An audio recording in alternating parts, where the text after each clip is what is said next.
Եվրոպացի քաղաքական գործիչները Հայաստանի խորհրդարանում պայթեցնում են Հայաստանն իբրև ժողովրդավարության բաստիոն հռչակած փաշինյանական միֆը։ Այսօր Երևանյան Եվրանեստի ժամանակ Եվրոպական խորհրդարանի պատգամավորն է իր ելույթում ամոթանք տվել իշխանականներին իրենց կարծիքն արտահայտող մարդկանց հետապնդելու համար։ Ժողովրդավարական երկրներում մարդիկ չպետք է հետապնդվեն սոցիալական ցանցերում գրառումների համար։ Եթե Հայաստանն իրեն համարում է Եվրամիությանն անդամակցելու թեկնածու, ապա պետք է ուշադիր լինի նման հարցերին։ Նախ բանտ ուղարկենք, հետո կհասկանանք ինչ է եղել։ Այսպես են առաջնորդվում Հայաստանում իսպանացի պատգամավորի տպավորությամբ։ Չեմ եկել ձեզ դատելու, բայց 20, 30, 40 ոստիկանով մարդկանց ձերբակալելն արդեն խնդիր է։ Եթե դա արվեր օրինակ կաշառքի համար, նորմալ կլիներ, բայց երբ այդպես են անում մարդու արտահայտած կարծիքի համար, խորհուրդ կտամ զգույշ լինել։ Մենք ամեն ինչ տեսնում ենք։ Հայաստանի իշխանականներին մեղադրող իսպանացուն միացել է նաև գերմանացի պատգամավոր Սերգեյ Լագոդինսկին։ Նա դիմելով Հայաստանի ընդդիմադիր պատգամավորներին վստահեցրել է, որ իրենք ամեն ինչից տեղյակ են։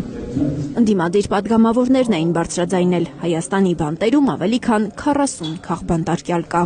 Մենք ապրում ենք մի պետությունում, որտեղ ավելի քան 40 քաղբանտարկյալ կա։ Ես զարմացած եմ, որ այս մասին զեկույցում չկար։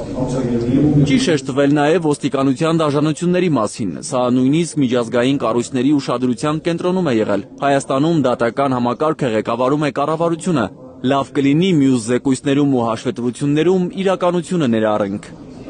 Բացառիկ իրադարձություն։ ԿՊԱ-ականները համաձայն չեն եվրոպացի գործընկերների հետ։ Պնդում են Հայաստանում կարծիքի համար մարդկանց չեն դատում։ Հայաստանի Հանրապետությունում կարծիք արտահայտելու համար ոչ մեկի չեն դատել 2018 թվականից հետո։ Լրագրողները Խուդատյանին հիշեցնում են փաստաբան Ալեքսանդր Կոչուբաևի,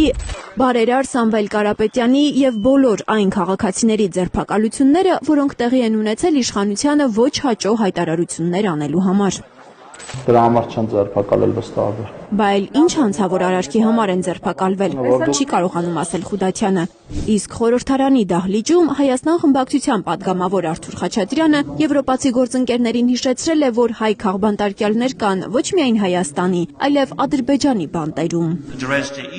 Մի քանի տասնյակ հայեր Բաքվի բանտում են։ Վեհաժողովը պետք է պահանջի նրանց անհապաղ ազատ արձակումը։ Ադրբեջանը Կարմիր խաչի միջազգային կոմիտեին վտարել է երկրից եւ հայ գերիներն այժմ կապ չունեն արտաքին աշխարհի հետ եւ ոչ ոք չգիտի թե ինչ է կատարվում նրանց հետ։ Կադրերից երևում է ինչքան տառապանք կա նրանց դեմքին։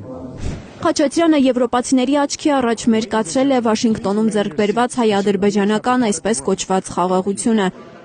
Պատմել է Բաքվի առաջ քաշած նախապայմանների մասին, որոնք վերջ չունեն։ Խաղաղություն բոլորն են ցանկանում, բայց արդարության վրա հիմնված խաղաղություն։ Ցավոք սրտի մենք չենք տեսնում Ադրբեջանի բարի կամքը խաղաղության համար։ Այդ երկիրը շարունակում է օկուպացված պահել Հայաստանի տարածքից 200 քառակուսի կիլոմետր, միջամտում է Հայաստանի ներքին գործերին։ Իդեպ Ադրբեջանը հրաժարվել է մասնակցել Երևանյան Եվրանեստին։